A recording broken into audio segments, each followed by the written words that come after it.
முக்கிய செய்தி.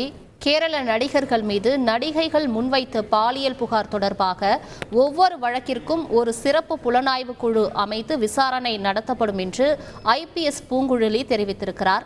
இது தொடர்பான மேலும் விவரங்களை தருவதற்காக செய்தியாளர் சிவசபாபதி இணைப்பில் இருக்கிறார். சிவசபாபதி வணக்கம். தற்போது IPS பூங்குழலி தெரிவித்திருக்கும் அந்த அறிவிப்பில் குறிப்பிட்டிருக்கும் மற்ற விஷயங்கள் என்ன? இந்த ஹேமா கமிட்டி அறிக்கை வெளிவந்த பின்னர் பாத்தீங்கன்னா பல நடிகைகள் தங்களுடைய பாலியல் துன்பங்கள், அதாவது துன்புறுத்தல் குறித்து புகார்கள் கொடுக்க தொடங்கிட்டாங்க. இந்நிலையில பாத்தீங்கன்னா இதுவரை பாத்தீங்கன்னா எர்ணாகுளத்துல மட்டும் 7 வழக்கு பதிவு செய்யப்பட்டிருக்கு.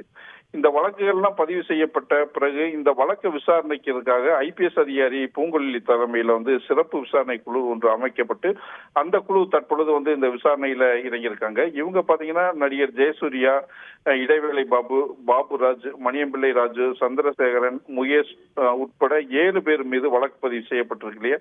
இவங்க கிட்ட பாத்தீங்கன்னா ஒரு DSP தலைமையிலான ஒவ்வொரு குழுக்கள் விசாரணை செய்ய இருக்கிறாங்க.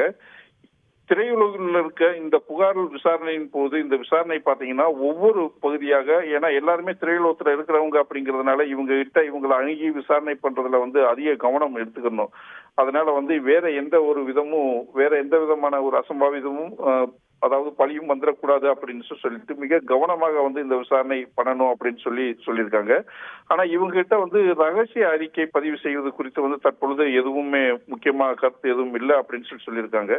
இவங்களுடைய விசாரணைக்கு பின்னாடிதான், அதாவது இந்த குழு விசாரணை ஆரம்பிச்ச பின்னாடிதான் குற்றச்சாட்டுகள் எல்லாமே எவ்வளவு தூரம் உண்மை அப்படிங்கிறது தெரிய வரும்னு சொல்லியிருக்காங்க. விரிவான தகவல்களுக்கு நன்றி சிவசபாபதி.